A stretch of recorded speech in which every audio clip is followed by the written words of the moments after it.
Hey. You read the title? I know you did. You know what we're here for. You know what we're here for, baby. Oh my goodness. That's right. Oh man. We're here today to discuss the Dragon Ball Super Broly movie. Oh my god. We're here to review it. That's right, folks. What's up? My Nova Kingdom. It's Nova King back again. Maybe I should have started off with that. It's been a while since I've done a video. It's been a while. Been since Christmas break, I believe. I apologize for that. There's just been some stuff I'm trying to deal with in my life right now. Nothing too drastic. I don't want the beautiful people of the Nova Kingdom to concern themselves. I'm gonna be okay. But just been some new stuff I'm dealing with, and it's just been kind of hard. So, and I've just been lazy, and I don't like to edit videos. I do, but I have to be in a mood, and I have not been in a mood. So I haven't been able to post my normal videos like I wanted to. I have stuff stockpiled up. I can't even record right now. Like I've wanted to record, but I can't because I already have stuff made. I just gotta edit it and upload it. Anyway, it's been a good minute. It's been a hot minute since I've been back, and I'm here, and we're bringing it back, and we're coming back with a bang. You know, the Dragon Ball Super Broly movie. I've decided that I cannot give this review without giving spoilers. So if you do not want to be spoiled for the movie, if you haven't watched the movie already, why haven't you? First off, like why? Just go right now. Go to the Broly movie right now. Go. I'm sorry, I can't control myself sometimes. But seriously, go watch it. It's the best movie ever. It's amazing. But yeah, if you be warned, this is a spoiler video. As much as I want them sweet, succulent views, ooh, sweet views, don't watch this video if you have not watched the movie. Or if you want to be spoiled, I guess. That's weird, but okay. So spoilers ahead in this review. Coco, you're not coming in the room, alright? Go away. Anyway, now that that's been established, that we are going to spoil this movie. I went on Saturday, which I guess today is technically I guess it's technically Monday. You know, it's technically Monday because it's like 1:30 right now. So happy Martin Luther King Day, I guess. Yay! Cat. The cat won't stop scratching at my door. Okay. We're back. Hello. I had to take a quick cut there to get the cat sorted.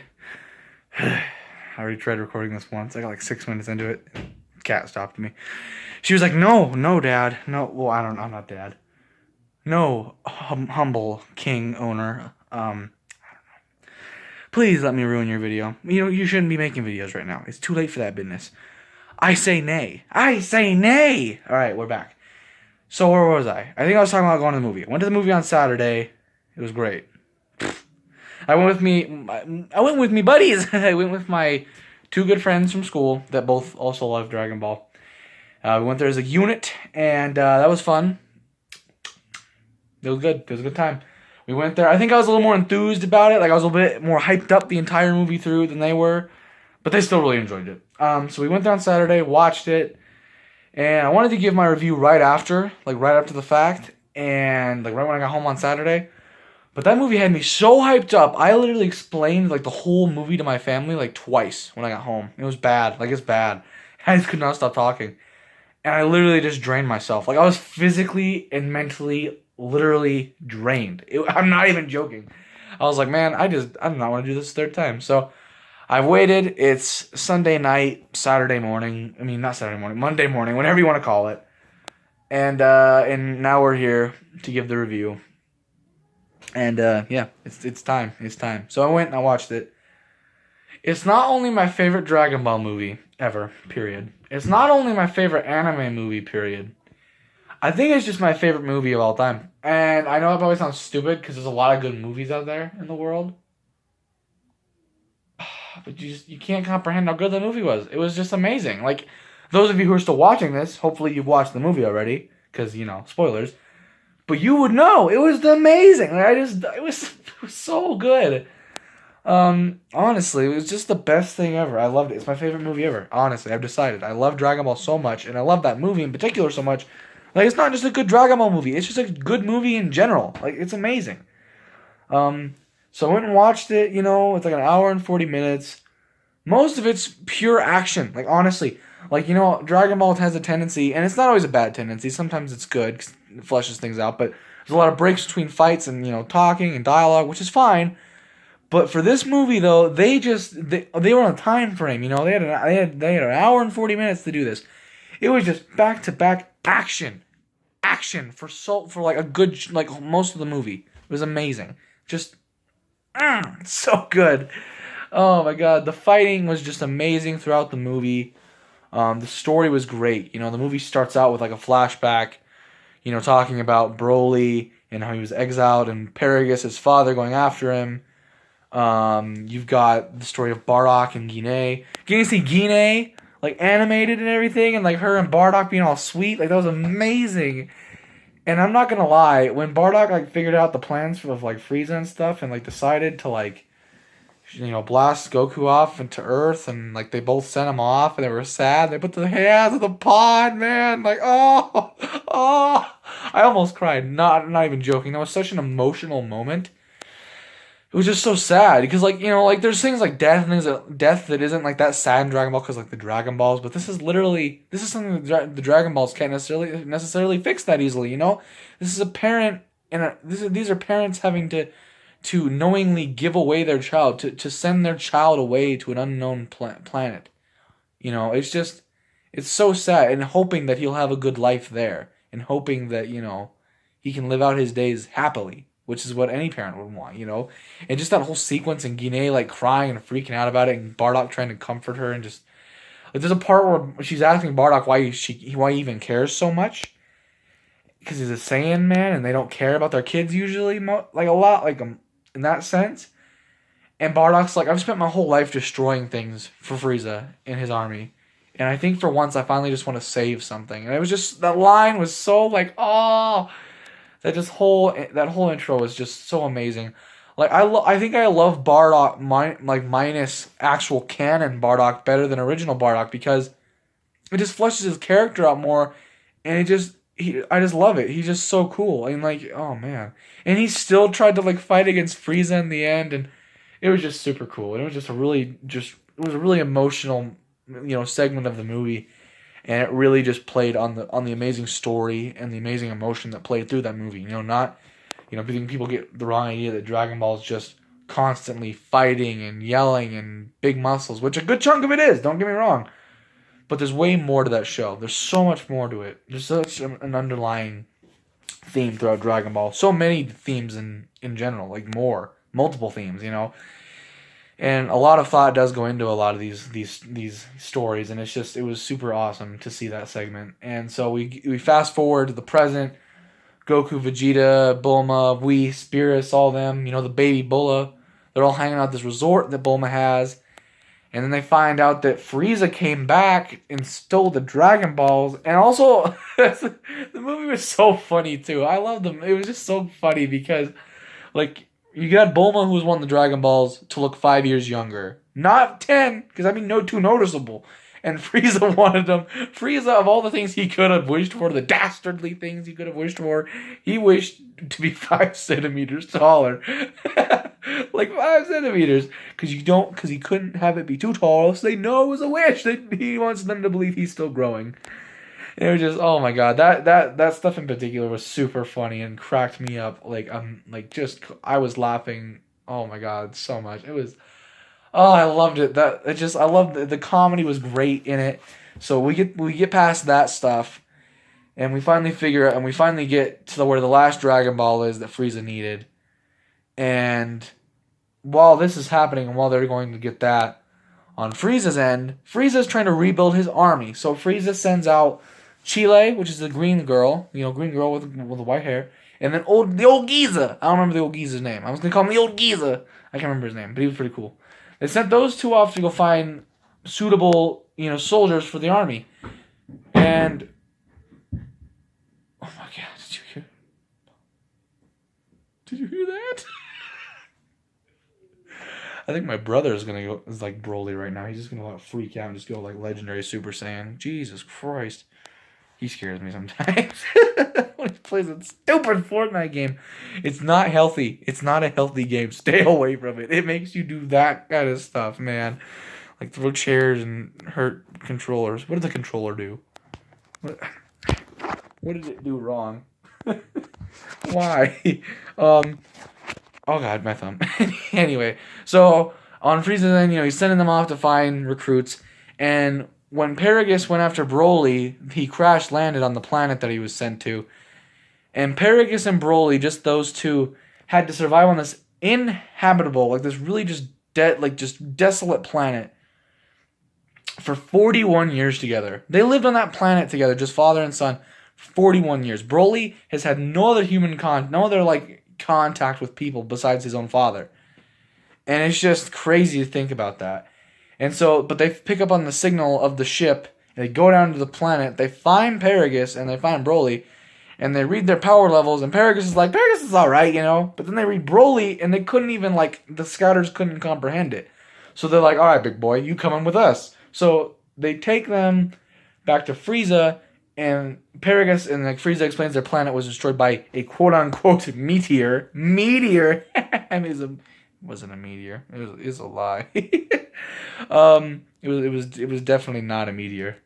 But, that's what he told Paragus. And Paragus is like, I don't care. I hated the Saiyans anyway. They banished my son, because King Vegeta was a little bit scared. He was a little bit scared of Broly's potential. And so Paragus didn't care. But Frieza also mentioned that Vegeta was still alive. Prince Vegeta, the son of King Vegeta.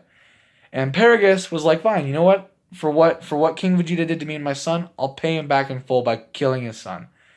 And so Frieza's like, all right. And Paragus was trying to sweet talk Frieza, trying to hype up his son. He's like, my son is super powerful. And I bet you he could even defeat the Prince of all Saiyans. And Frieza was intrigued by this whole story. And so he allowed for Paragus and Broly to enact their revenge on Vegeta. And they set a course for Earth.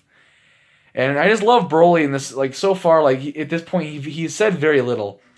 But he just, I don't know, I just love his character. He's standing there, he's kind of daydreaming, just kind of looking around and stuff. Because he doesn't, this stuff's all confusing to him, he spent 41 years on a desolate planet with his father. He doesn't know a lot of stuff. And, he sees Frieza's little space pod thingy dangling there. And he pokes it, he's like, boink, and just dings it, and just, it starts floating off. It was just kind of funny. And Frieza asks Broly his name, and Broly just kind of looks at Frieza, and then just kind of looks away again, and just starts daydreaming again. It was just really funny. And he's hyping up Broly though, and at one point when they're talking to Frieza, he pulled out the device that he uses to shock Broly with his shock collar thing to keep his anger in check. Literally, this was actually really sad. Broly just seeing the switch scared him. He started freaking out and backing away from his father. He was freaking out because of this. That was really sad. And so he finally put the thing away, and they basically left. They go get their quarters, and go get their rooms and their new battle armor, stuff like that. And so they do all that, and they go to the lunch cafeteria area for the Frieza Force. And Chile and the old Giza are there, and she's like, come on guys, sit with us. And they go over there, and Broly I think mentions something. And Paragus literally just straight up told Broly not to speak. And it was pretty messed up. Paragus is just a douche to Broly. And Chile didn't like it. Chile really did not like Paragus. She really did not like the way she treated Broly. He treated Broly, not she. But there's a part where then this drunk guy walks up. He's like, what's up, baby girl? How can you come chew us? Cool guys. And Chile is like, growth. Ew. Guy. And she, he's get out of here. And he didn't take too kindly to that. And so he started pushing her around. Not physically, but kind of being mean to her. And Broly, my boy, was like, you're going to do that to the women. Respect the women. So Broly went over there, and he's got in this guy's face, and the guy's like, what, you got brum? And Broly's like, yes, I do. And just started choking the guy out. He was just choking him, and I'm like, Christ, Broly. And he would have killed him, but then Paragus pulled out the button, shocked Broly. And it's funny because when he was talking to Frieza about it, he said it's just a minor shock. It won't even hurt him. He shocks Broly, and Broly's like, he's just dying. He's like, he was dying. It was just so bad. And he finally drops to the ground afterward. And Chile's freaking out. She's like, "Are you okay?" And then she really went off on Paragus. And secretly she snuck the button away. She got the device from Paragus. And just, man, and just, they're trying to help Broly up and stuff. And just, try and help him out. Paragus was supposed to go see Frieza. So after that, it was just Chile hanging out with Broly and old Giza in this like other area, and they're like giving Broly all this food, and he's just chowing down on it. Oh, there was a part in the beginning too when they're first going to Frieza's ship after they got picked up by Chile. Broly's like sniffing her food or whatever, and she's like, fine, have your own, and gave him like this package thing, and he was about to eat the whole package with the food, and she had to open it for him, and like he starts sniffing it and just start eating it and going ham on it. It was just amazing. It was just super cute. I love the kind of thing that Broly and Chile got going on. Like she wants the Broly D. Oh my goodness. Oh my goodness. You cannot tell me otherwise. You can't. I won't hear it. I won't hear this slander. It's gonna happen. But their moments are really cute and funny. Fast forward back to where I was at. They're hanging out. Broly drinking water. He has never had water before either because of that planet. That's all he's known is that planet. He's like, oh, what's this? She's like, it's water. He's like, this is good water. I'm like, Jesus, Broly. He's kind of illiterate, but I can't blame the guy. I mean, come on. He's lived with his father, who couldn't have been that much of an intellectual for 41 years. And that's the only human not human, but person he's ever had contact with.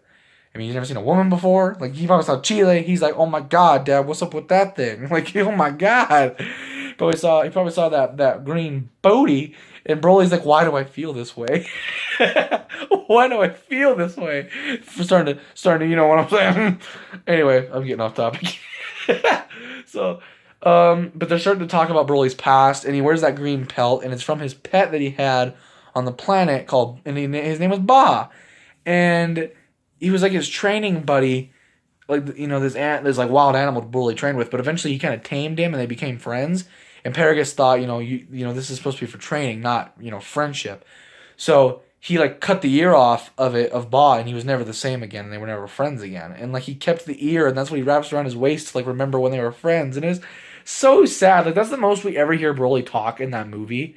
And it was just, oh man, I love all the voice acting too. Vic Mignogna, oh my God, you won't watch this video, but if you do, oh my God, beautiful. I have not heard Vic Mignogna in Dragon Ball for a long time because old Broly movies were just a thing of the past, and just to see him come back and reimagine the character in his own voice, and it was amazing. I love it, and I loved everyone else's performances. Great, the English performance was just amazing. Anyway, so they get done telling that story. She crushes the button, so they don't have the button anymore to control Broly. And they're like, and she's like telling Broly to not don't be around your dad. He's a douche. He's controlling you and he's using you for his own twisted gain.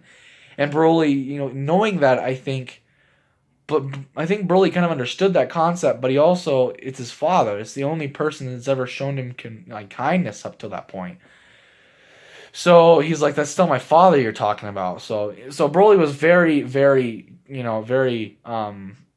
very committed to respecting his father and sticking with his father and doing anything he told him to do. So after all that, we finally get to Earth, and Goku and them all meet up. They all meet up where the last Dragon Ball is. Frieza gets all the Dragon Balls, hides them in his ship, and the fight begins. Paragus talks to Vegeta. He's like, this is what you get. This is what you and your race get for what you did to me and my son. Broly goes off. Also, it's funny because I don't think Broly really cares about a lot of Paragus' ambitions because he's just a confused boy. He's just a confused man. So I don't think he really cares that much. But whenever Paragus starts getting mad, like Broly starts getting amped up. He had PTSD from his dad getting mad or something. He's like, just yelling and grunting and stuff. I'm like, Broly, calm down.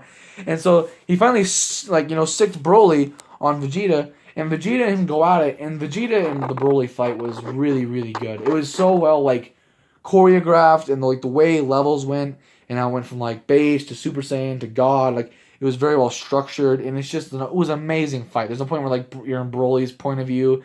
And just the whole thing was amazing. Like, I cannot stress how beautiful that movie was. The animation was so clean. Even the 3D stuff looked, like, decent. Like, usually I hate the 3D stuff, and it really, really bothered me with Battle of Gods and Resurrection F. But the way the art style is in this movie, it's pretty much tolerable, honestly. It really is. And I loved it. It was just, even that was tolerable. It was very far and few between. And all the really good 2D animated stuff, like, it was just amazingly done.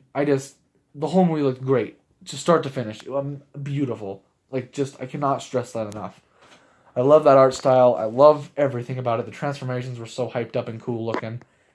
I love that finally Vegeta got Super Saiyan God, you know what I'm saying? The red hair. And yeah. And then we go to the Goku fight, and that fight was super cool too. I mean, there's a point where you got, like, Broly smacking around Goku like Hulk did my boy Loki in the Avengers movie. Like, he's smacking around with his leg. And it would have been really funny if Broly said puny god, because it would have made a lot of sense, because Goku wasn't his god form at that point. That would have been, like, the funniest, coolest callback to a movie ever. But, like, he literally beats the snot out of Goku after a while. Like Goku was going at him pretty good in his god form for a while, after he kind of worked his way up to that point. And you know, like, in the trailer with the wushu finger hold that Goku does, the weird technique, we finally figured out what that was. It's like this weird thing where he uses his aura to, like, capture you and hold you in place. And he was trying to talk to Broly. He's like, listen, Broly, I know you're not a bad guy. I get that sense from you. I know you're just confused, and I know what you're going through, but you don't need to listen to everything they tell you to do. You're your own man. And Broly almost looked like he was listening, and he almost snapped out of his anger. But then he just went right back into it, because he didn't have the shock collar. You know, he was already way past being angry at this point. He was in his big buff, still base form, but his buff rage form. And just went to town. Like, he broke out of Goku's thing, smacked him around with it, like, threw him around on the ground. Goku's, like, on the ground gasping for air, having a, like, casual conversation with Piccolo through, like telepathy. Like, a casual-ass conversation. Like, nah, I'm good, Piccolo. Don't you even worry about it. I almost died, but, you know, I ain't dead yet. It's all good. Don't even worry about it. And they have that conversation and stuff.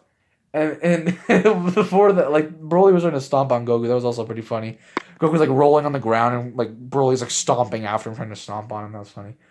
But yeah, so Goku basically was pushed to his limits and couldn't fight in God form anymore. So, you know, he's talking to Piccolo. He's like, Piccolo, don't worry about it. You know, I know it's... Because Piccolo could sense what was going on. And Goku's like, I still got this. It's still okay. I think I can manage. He gets up, tears the orange part of the gi off, and starts charging up. And the transformation was so cool, and that whole, like, thing building up to blue was amazing. Like, usually it's pretty quick the way blue works, and it's a pretty, like, non-screaming kind of transformation for, like, a lot of the times, but... but, man, he let out this godly scream. My boy Sean Schemmel bringing it back like he always does, doing an amazing job. Oh, I love it. So good. And, just great. And for a split second, it's crazy, because it looks like Goku almost went Ultra Instinct. Like, I don't know if he tried to do that, like I thought Goku would try to do Ultra Instinct in the movie on purpose, and then it wouldn't work.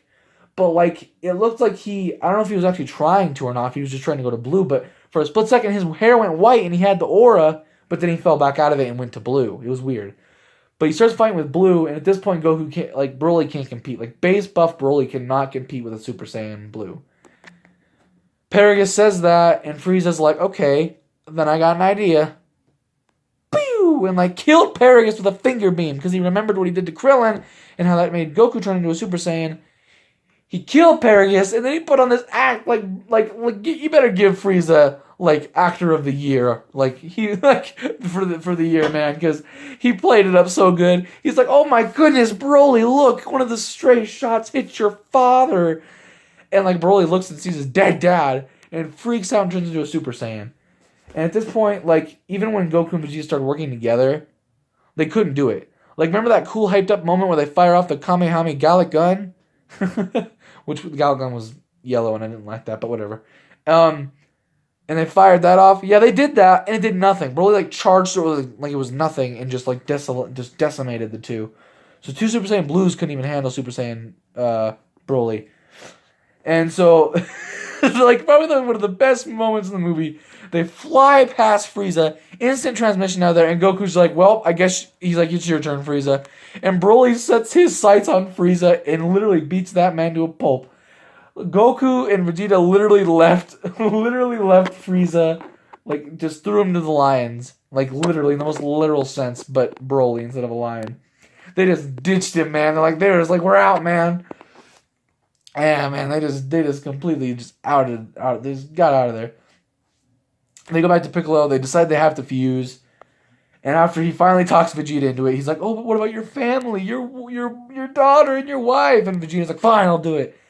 And they fuse, and I love that I didn't think they'd do this, but they did. They kept in the both failed fusions. Like, we get to see Veku, the fat Gogeta, and we get to see the skinny, like, sickly Gogeta. It was amazing. I didn't think they'd do that, but they did.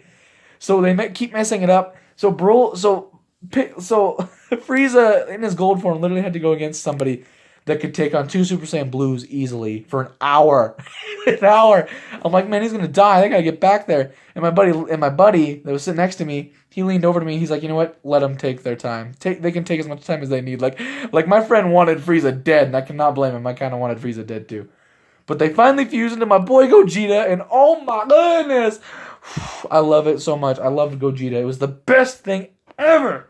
I love Gogeta. He is the best fusion. Do not even at me. Oh my god, don't even try it. You can't contend it. You can't. It's just fact.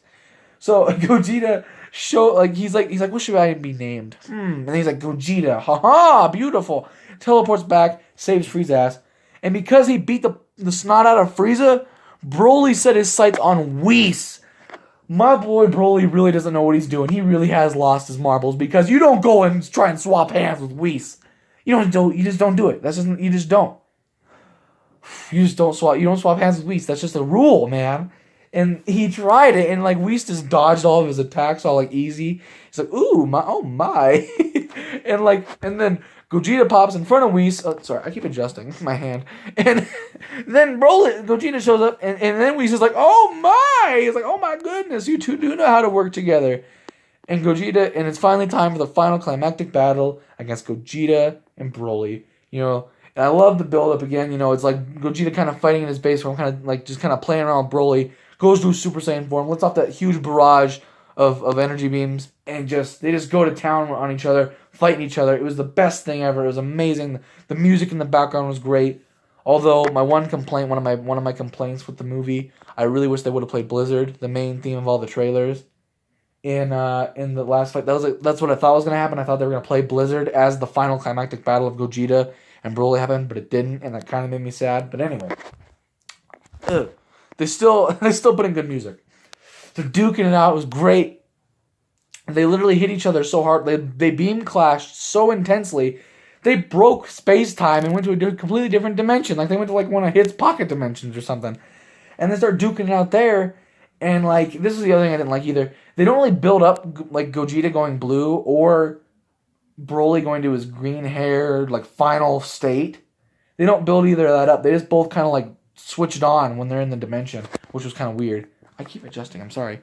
Oh, my God. They finally transform in their final states.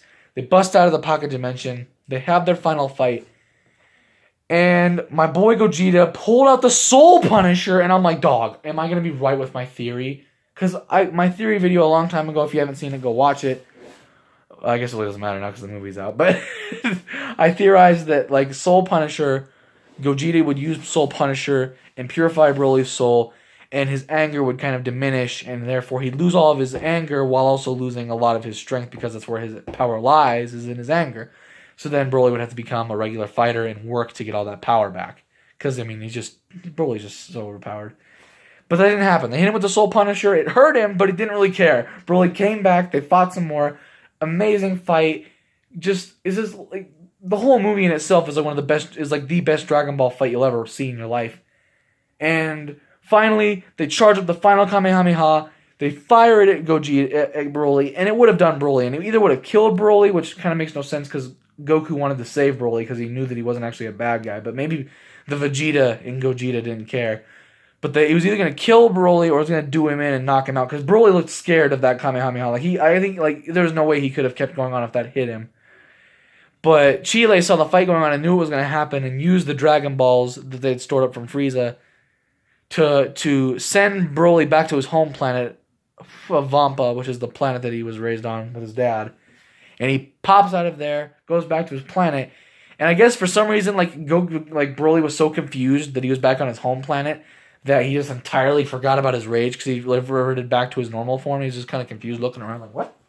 And so Gogeta realizes this because Gogeta kind of smiles and everything, and he kind of knows what went down. And they go, and Chile and the old Giza go find Broly. Frieza was gonna shoot them down. Gogeta grabs the hand. He's like, nah, boy. My other complaint with the movie, another one of my complaints, I'm sorry, but why did Gogeta let Frieza get away? Literally, part of Vegeta's in there, and Vegeta wanted nothing more than to get rid of Frieza because he thought it was so stupid of Goku to let Frieza come back. And I think so too. Frieza is somebody that has killed millions of innocent people, and Goku knows that better than anybody, and he still let him live. And Gogeta did the same thing. He let him get away. Gogeta definitely could have killed Frieza easily with the amount of time he had left in the fusion. He still had time, from the looks of it. I love the fact they didn't defuse. I love that they didn't defuse halfway through the fight, pulled a Vegito and only gave us half of it, a quarter of an episode of Vegito. But we got so much Gogeta here instead. It was amazing. A few days pass. Chile's hanging out with Broly and the old geezers there, and they're all kind of hanging out trying to plan their move. They all abandon Frieza basically because he's a douche. And Frieza wanted to hang back. Frieza's plan is to let Chile and the old Giza and whoever else, he's gonna let them quote unquote tame Broly. And then he's gonna come back and steal Broly and use him to kill Goku because he knows that Goku can't defeat Broly as he is right now. But good luck, Frieza. Good luck with that. You think you'd learn after you got your ass beat by him, but whatever. But yeah. They're all hanging out on the planet Vampa. Goku shows up, right? And I'm guessing at this point a few days have passed. I'm guessing Chile kind of explained everything to Broly of what happened. And I think Broly kind of felt bad because Broly again, a lot of it was out of his control and a lot of it was just his sheer anger. He lost his mind for a while. And Broly was hesitant when he saw Goku, but Goku gave them capsules and food and water, basically gave him a house, all this stuff. And Broly kind of lightened up to Goku because Goku actually was talking to Broly as if he was a friend, It was a kind of kindness that Broly had never known in his life before, and I think that really hit Broly hard. And he smiled. They never exchanged words though. He talked to Broly, but Broly didn't talk back. He just kind of smiled at Goku, and Goku's just I like Broly a lot. He's a super cool guy. He's incredibly strong. If you guys let me train with him every once in a while, teach him some things, kind of help him with all this stuff going on. I'll keep you guys healthy and safe, of course. And and they're like, well, you don't know where to find us. He's like, oh, I'll find you. As long as I can track Broly's energy. So even if you guys want to move planets, I'll always find you. Which is weird. I thought you'd maybe just invite Broly to live on Earth, but whatever. So they're gonna live out with Broly's gonna hang out with Chile, the girl. They're gonna fornicate. I can already tell it's gonna happen. And then the old Giza, and they're gonna hang out on planet Vampa or wherever else they plan to go. And as Goku's about to leave, they ask, we don't even know your name. And Goku's like, you can just call me Goku. But then he looks at Broly and he's like, but you, Broly, you can call me Kakarot. And then he disappears, he instant transmissions away, cuts to the title screen of the movie, and then it ends and starts playing Blizzard for the credits. And it's just, my boy. Just the emotional stuff of the early part of the movie with Bardock and Guinea. And a lot of the emotion with Bardock and Broly and his backstory and Bardock's feeling. Not Bardock, Broly. And Broly's past, all that emotion came into play. The humor came in. It's such a funny movie. There's so many witty things that go on in between the movie as well. They ditch Beerus with Bulma because Beerus didn't want to go to the Arctic Zone. So they literally ditched the God of Destruction with babysitting. And it was amazing. And after the fighting was done, Beerus is sitting in a lounge chair while Bull is on his chest playing with his collar and stuff, and he just kind of smiled and he's like, I guess everything's all right. And I'm like, yeah, Beerus, you better be glad because I bet you was sweating when you felt that kind of power. Because there ain't no way. Even Goku said that Broly was so strong that he could probably take on Beerus himself. So Broly's just a force to be reckoned with, honestly. Nothing can defeat him, but basically, Whis or Gogeta Blue. And when he's angry, at least. And just, anyway, so there's a lot of funny moments like that, and it was just a really And then like the action, which was like the biggest thing of the movie, amazing. The action sequences were beautifully choreographed, and just the yelling, the voice acting, just all made it amazing and super hyped up. A lot of just amazingness. I loved it so much. Broly, just the way they made Broly's character and the way they transformed him into a bland, like Kakarot yelling, just buff, steroid induced, playing character. They took that and they literally made Broly one of my favorite characters in the whole series. I love Broly so much. He's become such a dynamic character with actual emotion and depth to him. And and I love his personality. And I love it. It's so cool how he just goes from being really mellow and kind, but if you mess with him, he just goes off on you. And it's just amazing. It's just super cool. And then his power is just unbelievable. And I don't know. It was great. I cannot stress how much I loved that movie. It is my favorite movie of all time. I cannot even stress that enough. I'm keeping the tickets to remember the day that I went and watched it with my friends. It was so good. It was just, oh my god. So, I mean, I just love it. It's my favorite Dragon Ball movie. It's favorite movie in general. Amazing. If you haven't yet, please, if you haven't, you wouldn't be watching this video. But I'm sorry, I rambled on for almost 40 minutes. That's actually wild. That movie was amazing. I'm sorry. I just can't help myself. Like I did this twice on Saturday. Oh my god. But it was just so good. I'm sorry guys, but I just can't. I had to get my enjoyment out, and I really wanted to make this review video. So thank you guys so much for watching the video. Please let me know what you thought of the movie in the comments below. Let me know what you think is going to follow this. I think they're going to make another anime series. And yeah, that's what I think is going to happen at least. And hopefully we can see more Broly, because Broly is amazing. And that would also mean we could see Vic Mignogna be Broly in the dub, and that would be amazing. Just great stuff all around. So let me know what you guys thought of the movie in the comment section below. Sorry for being absent. I'm going to be coming back. I hope you guys enjoyed this video. If you have, please, subscribe if you haven't already. Join the Nova Kingdom. Hit the like button. Share this video with your friends. And yeah, it's Nova King from the Nova Kingdom. Remember to stay positive. Enjoy life, because you only get one shot at it. And yeah, I'll see you guys in the next video. Oh, also, there was a guy that cussed us out in the very beginning of the movie. I said one thing, I think, in the very first screen when it was like Planet Vegeta 41 years ago. I'm like, oh wow, a flashback. I kind of mentioned that's my buddy next to me. Because he was kind of confused, because he's not caught up on Super. Neither am I, but... And this guy down below us, kind of looked at us with like the death stare. And he's like, shut the duck up!